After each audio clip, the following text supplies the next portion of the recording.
Yo, what's up mga kaibigan? Nalina tayo magkwentuhan. Ang petsa na December 15 ay significant sa NBA dahil ang mga players sa pumirma ng kontrata noong free agency ay naging trade eligible na. Kaya naman 7 weeks bago ang trade deadline ay magsisimula na ang mga teams sa mag-usap ng seryoso sa paggawa ng trade. At itong ilan sa mga kilalang pangalan na posibleng matrade mga kaibigan. Unahin na natin sa Dallas Mavericks. Ang tulad ni Klay Thompson, D'Angelo Russell at Anthony Davis ay mga player na inaasahan na masasama sa trade talks. Si Anthony Davis ang main focus ng mga team, subalit posibleng maging salary feeder o pangtapat ng sahod sila D'Lo at Klay Thompson. Ganun pa man, ayon din nga sa mga ibang reports ay susubukan din naman ng Mavs na mag-compete pa din sa season na ito. So kung hindi nga upgrade ang makukuha sa mga players na nabanggit natin, posibleng hindi sila gumawa ng galaw. Sunod naman na yung Sacramento Kings na ginagawang available ang lahat ng players bukod na lamang kay Keegan Murray. Ang target nga nila ay young players and mga draft picks upang masimulan ng pag-rebuild. Kaya naman inaasahan na mapupuntahan tulad nila DeMar DeRozan, Domantas Sabonis at Zach LaVine sa mga contender na may enough young assets at gustong manalo ngayon na mismo at hindi sa mga susunod pang taon.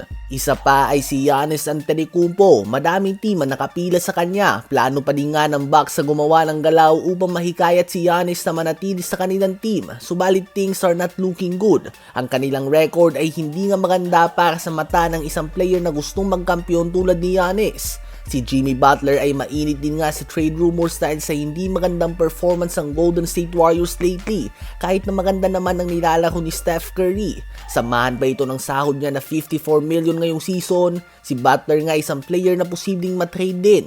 Sa Warriors ay andyan din nga sila Jonathan Kuminga mga kaibigan na halos tiyak na ngang malilipat ng team. Inalista nga siya ni Steve Kerr sa kanyang rotation. Andyan din si Lauri Markkanen na madaming team ang interesado at nanghihinayang na nabubulok lamang ito sa Utah Jazz. Sa Los Angeles Clippers naman ay lahat nga tradable mga kaibigan sa ngayon. Nakadepende na lang din talaga sa kung ano ba ang gusto nila. Complete rebuild ba o retooling lamang at susubukan pa din nilang humabol sa season na ito. Andyan din ang tatlong problematic point guards kung tawagin ng media ngayon, LaMelo Ball, Ja Morant at Trae Young. Tatlong star point guard na so far ay hindi winning basketball ang nilalaro. Tatlong franchise player noon subalit unti-unti nang napapalitan ng younger players bilang main focus ng kanilang team.